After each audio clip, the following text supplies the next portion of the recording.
Nathan, you must be absolutely delighted with that. Absolutely, absolutely, absolutely, absolutely. Oh, absolutely, absolutely, absolutely.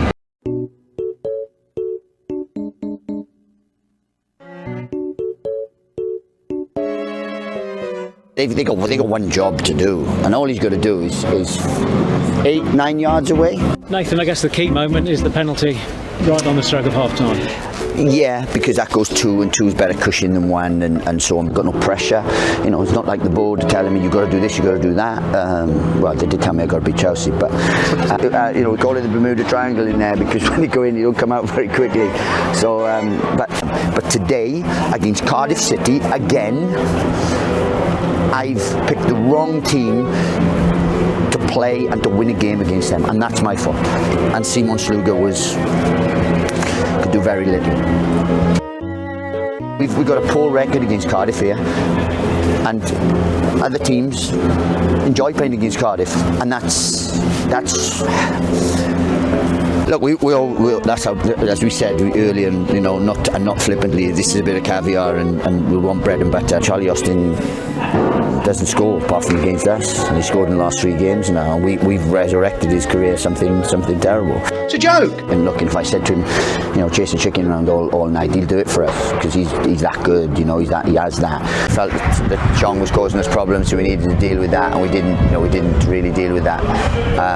But it's this rule. I mean, whoever made this rule up is a clown. You know, you've got to play 2 away games, and it's all the time got two things. So they've had 2 home games, so they're going to be fresher than us and stuff. And we've had to travel twice. You're away from home, you can't prep and stuff like that. Whoever made it up needs a real good clip, in my opinion. But now we've got 2 home games back. To be fair, we haven't got 2 home games in quick succession. We've got 1 Saturday and then 1 the week Saturday. So the side comes the second has time to prepare, and we're on the back of that. It's a ridiculous rule. It really is. Should have been 5 up, could have been 5 up, could have been 4 up, should have been 4 up. And then there's just this absolute ridiculous rule: you can't take any from the Premier League, who happen to have goalkeepers in abundance sitting on the bench picking up big money for doing absolutely nothing. The goalkeeper wasn't around, Simon Sluga. COVID issue, what's that about? He's double jabbed, he's been on a plane, close contact with someone, he's got pinged, so he couldn't play. So he's been tested every day, negative. It's double jabbed, but it's Croatian double jabbed. But apparently that's not good enough for him to play. Good people at the top that make sound, sane decisions. We don't overspend. We're not in any problems. We're not, we're not anywhere near FFP. I can guarantee you that. You made some changes, some by choice, some by necessity, you know, because of injuries and illness and whatever. If I say to them, "You do this and we'll get a result," and that's running half naked up the M1, they'll do it. I feel physically sick, literally sick. I could be sick.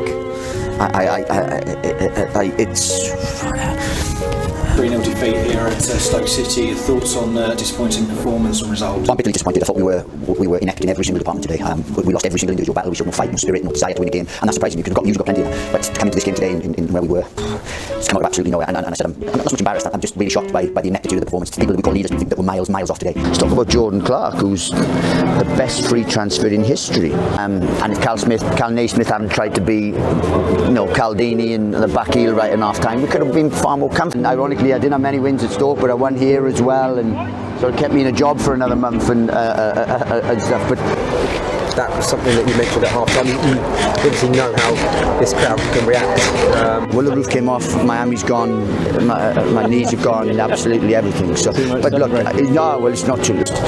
People say that they're the best tactical side in the league. They're not. I was frustrated. I was getting called absolutely everything. I didn't go and punch someone. I didn't go and do something stupid. No, I don't read social media, but people, so if the fans are watching this, you cannot play the same 11. Some clown on social media said about they're young, they can play week in, week out. You cannot. The physicality in the Championship, the way we play, you can't do it. You need to rest, you need to rotate, and that's why we do it. If we could play an 11 that would guarantee to get you a win every week, then yeah, we'd be in the Premier League. So it's very, very difficult. And from now to the end of the season, I'm going to see who wants to be here, who wants to play for this football club, who can play for this football club, and who can take us forward. And I'll be ruthless with the ones who can't. We've conceded 5 at home, conceded 3 today, and you look at it thinking, we didn't get dominated in that. For 20 minutes I thought we were outstanding. Then the tennis balls came on, then some clown of a steward stepped onto the pitch when we were about to cross the ball, and I'm actually scared to get out of bed.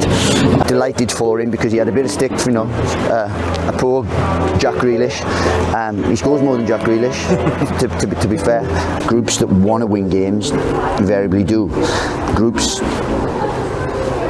that don't really want to win games don't win games, and I've been at both ends of the spectrum. 4 games is our worst run ever without winning ever. I just don't understand it, and some of the things I saw, some of the women and children and what they were doing, I'm glad my wife never acts like that, or my children never act like that, because I'd be very embarrassed, and I think the football club should be embarrassed by that.